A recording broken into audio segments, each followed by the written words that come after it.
Hello, boys and girls. This is Teacher Leo. Como vocês estão, galerinha do Dinâmica?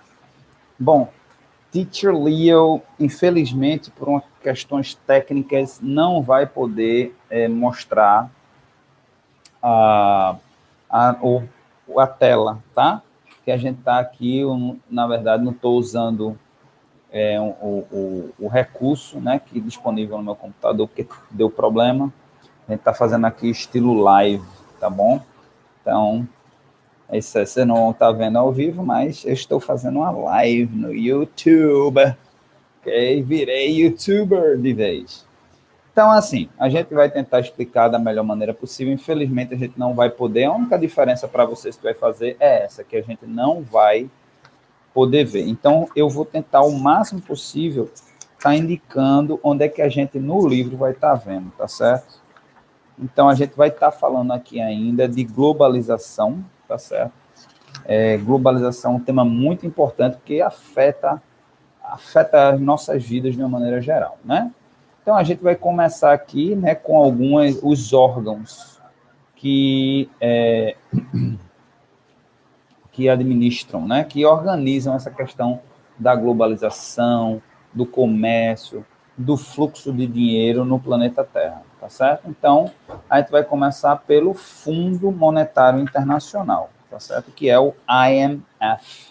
A gente falaria em inglês IMF, em português Fundo Monetário Internacional, né? Tá aqui na página 117. A gente vai ver uma foto, tá certo, do G20, tá bom? Que também é uma organização que tem essa intenção, tem a intenção de regular, né? Essa parte das riquezas das nações, tá certo? E aqui, infelizmente, não dá para mostrar, né? Mas tem um assunto interessante aqui na própria página. Eu estou entrando aqui na página do Fundo Monetário Internacional, falando sobre a questão da recovery, né? Se recuperar a contribuição do Fundo Monetário Internacional, recuperação das economias por conta da pandemia da Covid-19, tá certo? Então, a gente sabe, né, gente? Nós brasileiros, mais do que ninguém, a gente está sofrendo na pele e talvez mais do que qualquer outra nação no mundo sofreu ou vai sofrer, né? Porque, por exemplo, só quem está à frente agora no momento da gente em termos de mortes absolutas é os Estados Unidos, que não tem nem comparação. Os Estados Unidos é disparada a maior potência do mundo e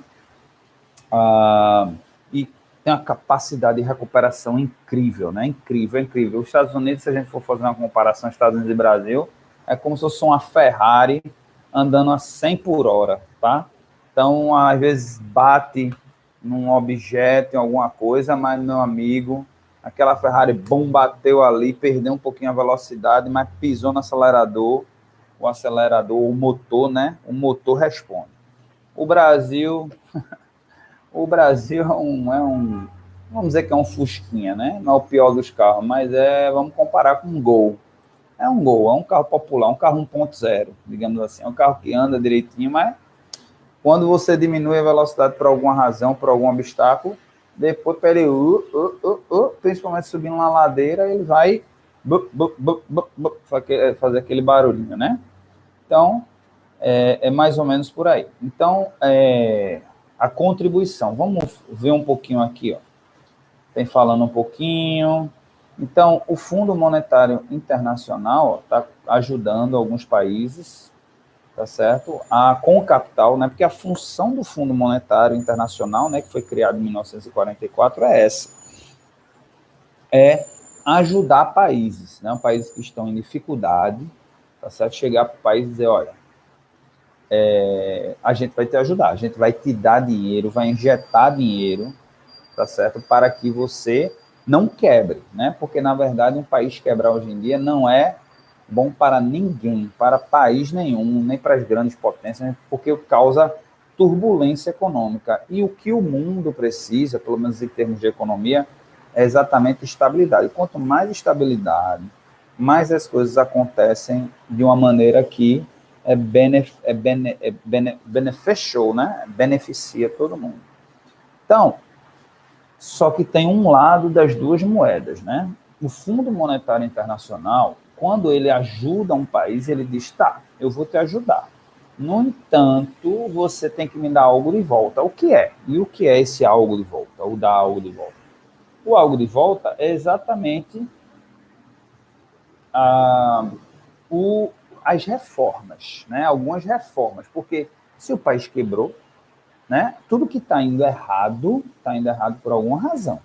Então, se o país quebra ou está na iminência de quebrar, é porque alguma coisa eles estão gerenciando errado, tá certo? Então, o FMI ele vai dizer assim, olha, tem que fazer reforma nisso, nisso, nisso, nisso, nisso. E na maioria das vezes, né, gente, as reformas elas não são para beneficiar o povo, né? Elas são exatamente para acochar, como se fosse dar um acocho, né? E aí quem sofre mais são as pessoas, é a população. Então, por exemplo, deixa eu dar um exemplo aqui, por exemplo, aumento de impostos, tá? Né? Se o país está quebrado, é porque o país está gastando mais do que arrecada, concorda? Então, o FMI é um órgão que vai muito em busca de soluções fáceis e rápidas. Então, aumentar impostos, né? Ou seja, o pessoal, se o país já está numa situação econômica difícil, está apertado, e vem uma organização e diz assim, eu vou aumentar impostos, não é uma coisa bem popular. Eu vou reduzir benefícios, né? O FMI ele vai trabalhar na parte bem financeira mesmo do país. É o quê? É aumentar a arrecadação e reduzir despesa.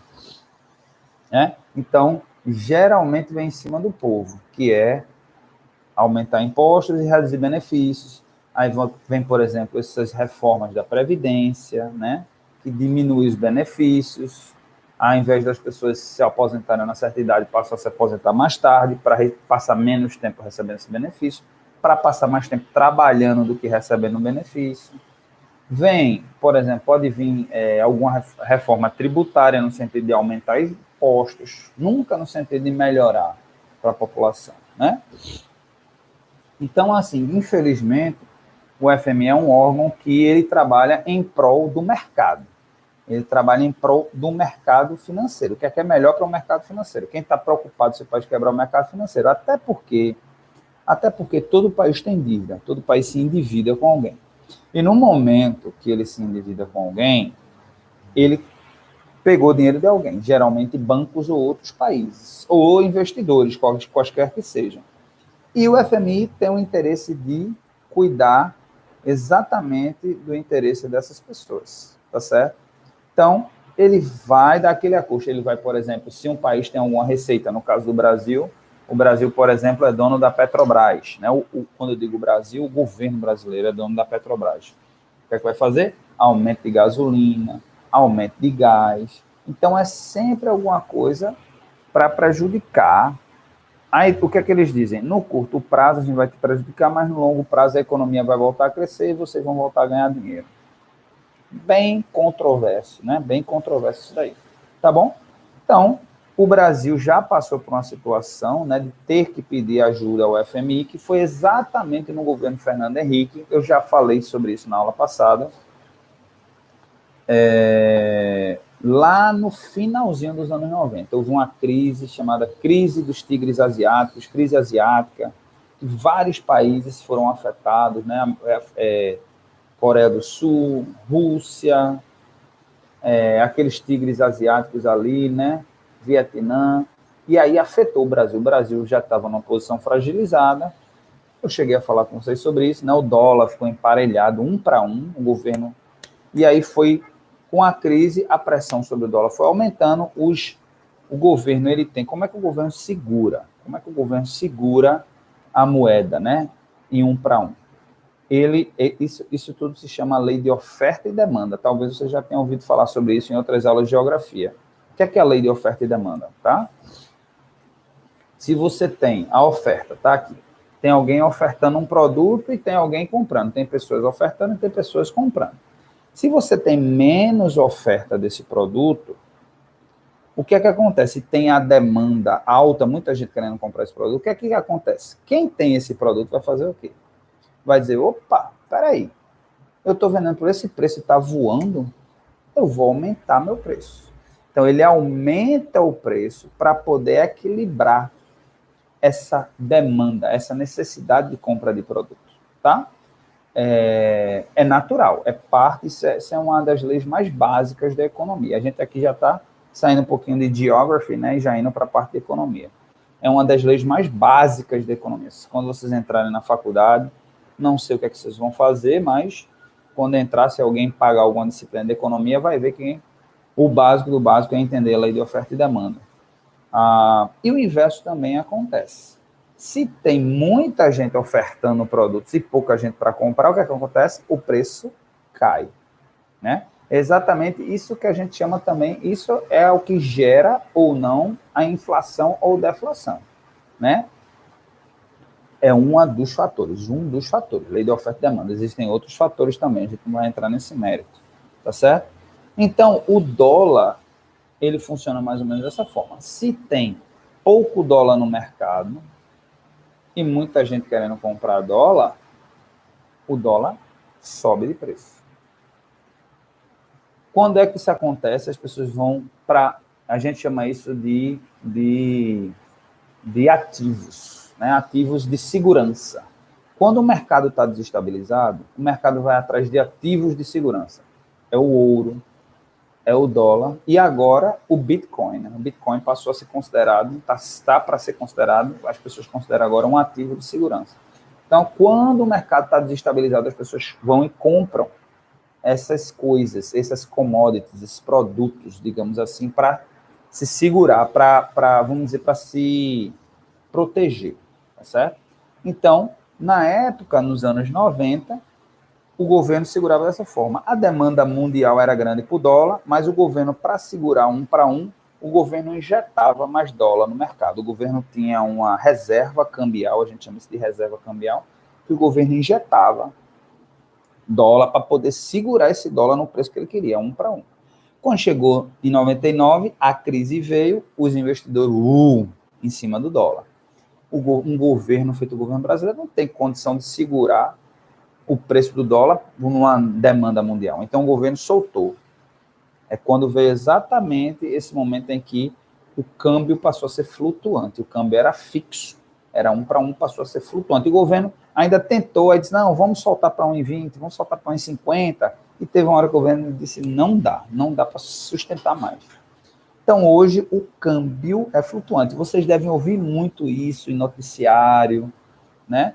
E ficam, o que é isso, câmbio flutuante? Então, está aí explicado. É aquele câmbio que ele flutua de acordo com a necessidade do mercado. Se tiver uma demanda alta por dólar, o mercado vai atrás. Também o inverso acontece nessa relação, tá? Se também ninguém tem interesse de comprar real, o real cai de preço. Então, por isso que hoje o real está tão desvalorizado, né? Na verdade, não é nem porque o dólar está tão valorizado, é porque o real está desvalorizado. Ninguém quer conversa com o Brasil. Razões várias. Razões várias. Não vou entrar nesse detalhe aqui, porque é um detalhe que gera muita conversa, tá certo? Então, acabou que soltou lá no começo dos anos 90, e aí o governo começou a gerar inflação, começou a entrar numa recessão, porque, né, isso tudo é uma bola de neve que vai gerando vários problemas econômicos, e o governo foi e pediu ajuda ao Fundo Monetário Internacional. O Fundo Monetário Internacional disse, tá, eu te ajudo, agora você vai ter que fazer essas reformas aqui. Vai ter que aumentar imposto, vai ter que fazer... E aí o Brasil entrou na recessão ainda mais profunda. Porque se as pessoas não têm dinheiro para gastar, e vem o governo e diz assim, não, mas me dê mais do seu dinheiro, o que é que acontece? Já está ruim as coisas, as pessoas têm menos dinheiro para gastar, as coisas, né? A gente está vivendo isso agora, as pessoas sem emprego, sem renda, a demanda, o consumo diminui. Ok? Então, pessoal, é isso daí, né? O Fundo Monetário Internacional, não estou dizendo que ele é ruim, pode ser que em alguma situação ele seja bom para algum país, né? No caso do Brasil, ele não foi benéfico, ele foi prejudicial, e a maioria dos países que pede ajuda do Fundo Monetário Internacional é porque realmente está com a corda no pescoço, né? Eu não vou fazer aqui a analogia né, como é que se chama? Aquela pessoa que empresta dinheiro a juros agiota, né? Não, eu vou fazer essa analogia com a agiota, porque o agiota, ele realmente pega uma pessoa no momento de desespero, mas o agiota é ruim porque os juros é muito alto. O problema do Fundo Monetário Internacional não é esse, não é que os juros são altos, né? Porque quando pega dinheiro emprestado tem que pagar. O problema são as exigências que ele faz. Então é como se fosse assim, como se fosse uma espécie de agiota que chega, né? Vamos dizer, a pessoa está muito apertada e diz assim, eu preciso de dinheiro urgente. A agiota, tá, eu vou lhe emprestar o dinheiro. Mas quanto é que você ganha? Eu ganho tanto. Ok, então você vai agora, a sua feira, você gasta quanto de feira? Vamos sentar, quais são os seus números? Quanto é que você ganha? Quanto é que você gasta? Eu ganho tanto e gasto tanto, ok. Aí o agiota vai determinar, você só pode gastar isso com a feira agora. Se gastar isso com gasolina, você vai trabalhar de ônibus. Aí vai botar um bocado de determinações. Você, se só tem um emprego, você trabalha até que horas? Até 6 da noite. Então, você vai agora arrumar uma moto emprestada para poder fazer iFood à noite, para poder aumentar seu rendimento. Você vai botar seus filhos para trabalhar, você vai botar sua mulher para trabalhar. Então, é como se o Fundo Monetário Internacional, como se fosse esse tipo de pessoa, que começa a impor exigências. A família vai ficar feliz com essa situação? Não. O pai não vai ficar feliz, porque ele, além do trabalho dele, está tendo que fazer iFood à noite, né, o Uber, porque o filho que estava na escola vai ter que ou sair da escola ou no horário vago dele ter que trabalhar. A esposa que, se às vezes, né, não trabalhava ou fazia um freelancer, vai ter que se virar para trabalhar. Então, a família toda acaba sendo afetada, é a mesma coisa, tá certo? Então, a gente vai seguir agora novamente, né, para a globalização. A gente falou um pouquinho de globalização, hoje a gente vai falar um pouquinho menos, tá certo? Mas é importante. A globalização, ela aconteceu, ela se iniciou lá nos anos 90 e ela continua acontecendo, né? De maneira ainda mais aprofundada, cada vez mais de maneira mais aprofundada. Mas ela se inicia lá no fim, né? Quando a Guerra Fria se acaba, tá certo? Existia a Guerra Fria, que era um mundo rachado no meio, né? Uma parte pró-Estados Unidos, pró-capitalismo, outra parte da antiga União Soviética, hoje Rússia, pró-comunismo, né? E o mundo era rachado no meio. Então, tinha as parcerias, os países tinham parceria. Com o fim da Guerra Fria, né, a derrocada da União, na verdade, o fim representa a derrocada da União Soviética. Então, os Estados Unidos veem todo um mercado se abrindo, inclusive o mercado chinês, que é a maior população do mundo, e a China já nos anos 90, com as reformas que tinha feito lá nos anos 60, 70, comecinho dos anos 80 começou a ver algum resultado, e anos 90 começa a crescer, diz, opa, um mercado aí interessante. E o mundo também entra no momento, digamos assim, de paz. O mundo era muito tenso por conta dessa questão da Guerra Fria, Estados Unidos e União Soviética armados até os dentes, né, de armas atômicas, nucleares, tarará. E aí o mundo ficava meio naquela tensão. Os investidores, a gente falou isso na aula passada, né? Os investidores eles sempre olham muito para o futuro. Então, um investidor diz assim, como é que eu vou fazer um investimento hoje, algo que vai me dar um retorno daqui a 10 anos, se eu não sei nem se vai existir mundo daqui a 10 anos, né? Então, com o fim da Guerra Fria, o mundo entra num período de paz, né, e de prosperidade. Ao mesmo tempo, assim, vamos focar na prosperidade agora? Vamos focar em crescimento, né? E aí os Estados Unidos já estão todos preparados economicamente, as empresas americanas, né? A cultura americana, Hollywood. Então os Estados Unidos faz isso. Se já vinha no ascendente, faz boom. Para a cereja do bolo, né? A cereja do bolo é a chegada da internet. Com a chegada da internet, os Estados Unidos realmente se colocam culturalmente, tecnologicamente, comercialmente, belicamente falando, comunicacionalmente, né, se colocam como realmente a maior potência do mundo. E os Estados Unidos, né, é a maior potência, não é apenas a maior potência do mundo, mas é o país mais, digamos assim, influente que já existiu na face da Terra. Nenhuma outra nação teve um poderio, teve uma influência tão grande no mundo quanto os Estados Unidos, por incrível que pareça. Nem Roma, a gente às vezes estuda Roma, Roma conquistou o mundo inteiro, mas nem Roma teve o domínio que os Estados Unidos têm perante o mundo hoje, tá?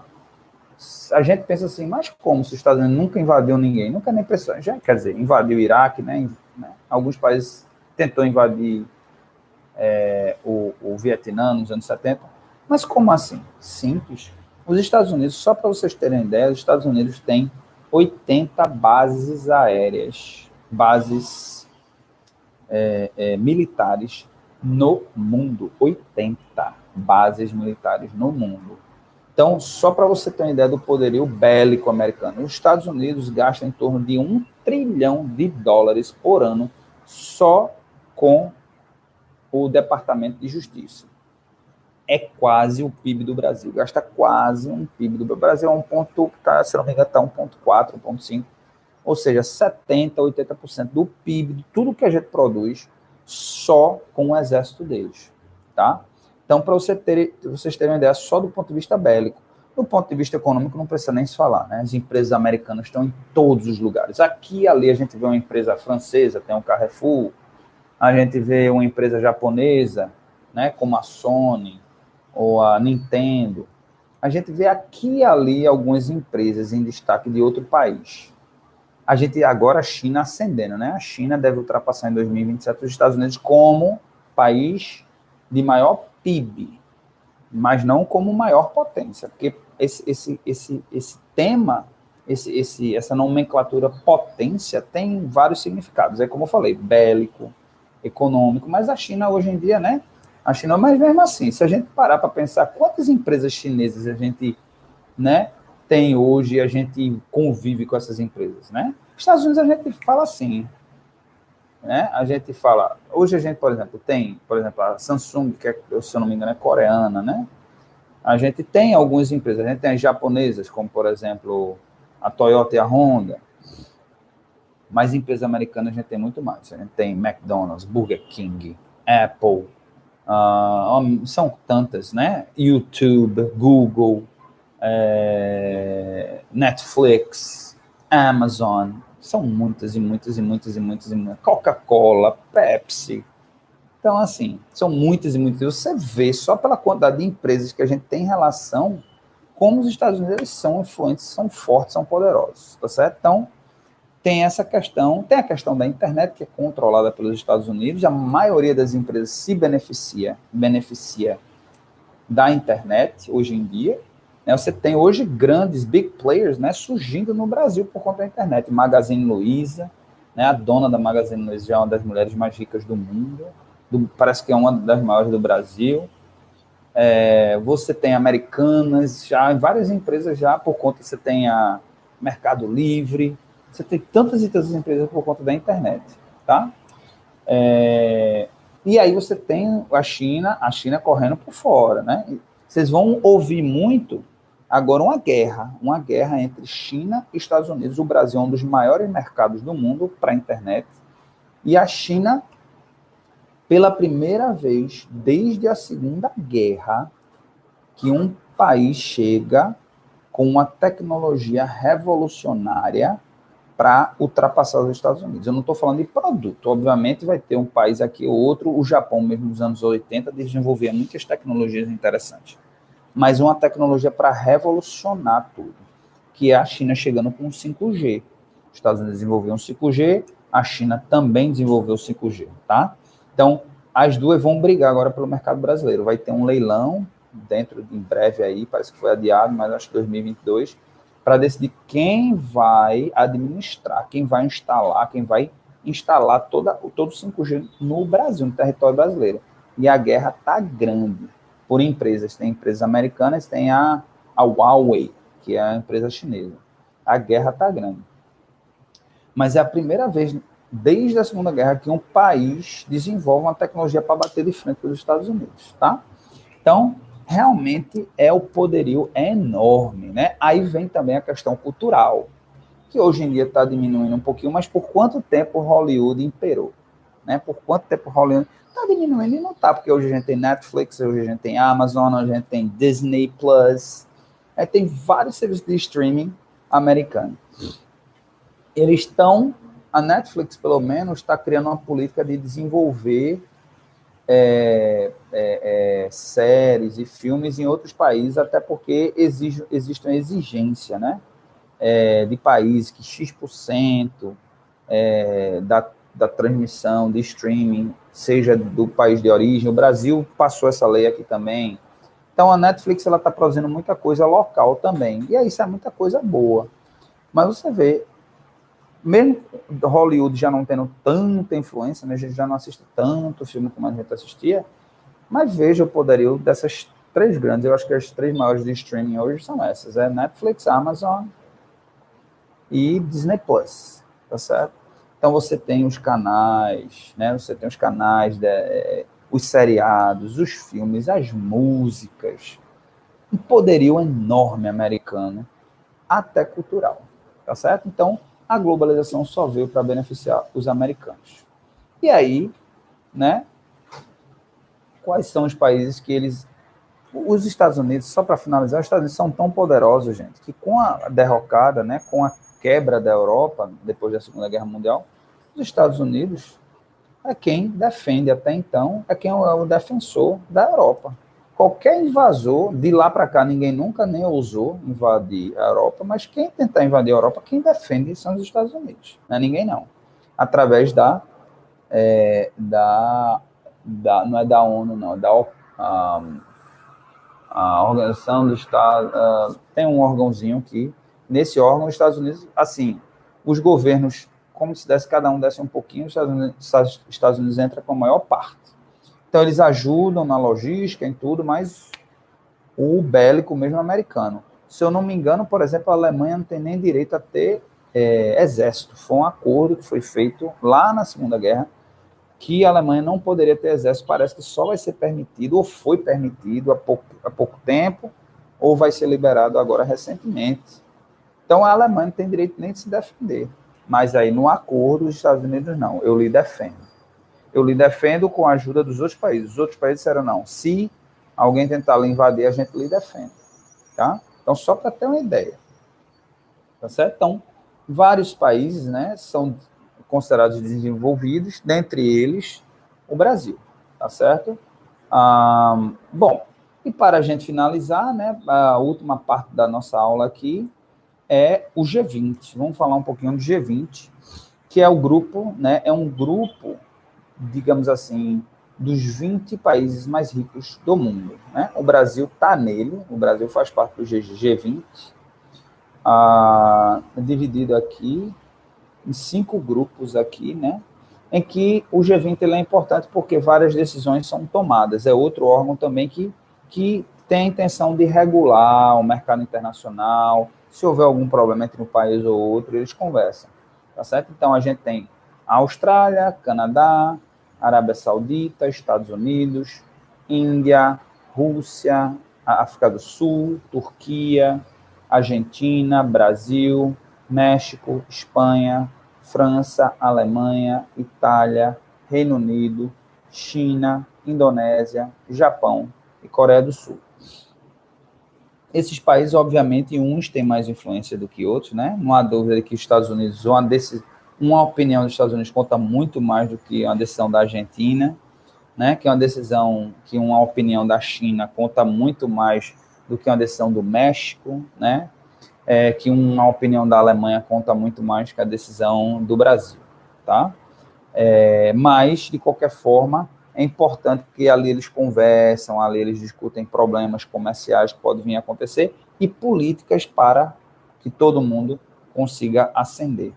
Tá bom, boys and girls? Então, a gente ficou, só para finalizar aqui, a gente tratou aqui dos conteúdos da página do cenário 6.